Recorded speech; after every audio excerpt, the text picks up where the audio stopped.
All right, so let's walk our listeners through. You jumped on this early. You're a huge Michigan fan. You follow the program. You follow the Big Ten.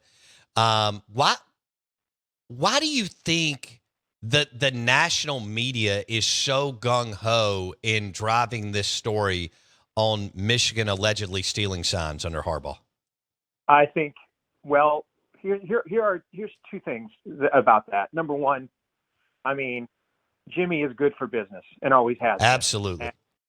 And he has actually kept a very low profile since the debacle of 2020, when he should have been fired, and frankly wasn't, because he was a favored son.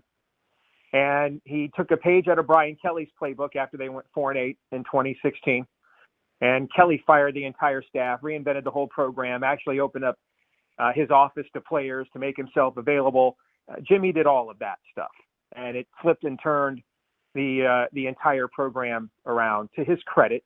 And I think a lot of people, Bo, expected him to kind of come back to the brash Jimmy that you saw before, taking his shirt off, diving in pools, satellite cams down in your way, Twitter troll. He didn't do any of that. All right. He just did, he put Bo Schembechler's old sign up in his office, just coach the damn team.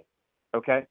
And he went back to that. And so there is a business aspect to this. I mean, you have maybe the biggest name in college sports, certainly in that tier with Alabama, Ohio State, and Notre Dame. And then you can rank those teams thusly, however you would like. But those are your biggest brands. And you combine that with his persona, and this is good for business.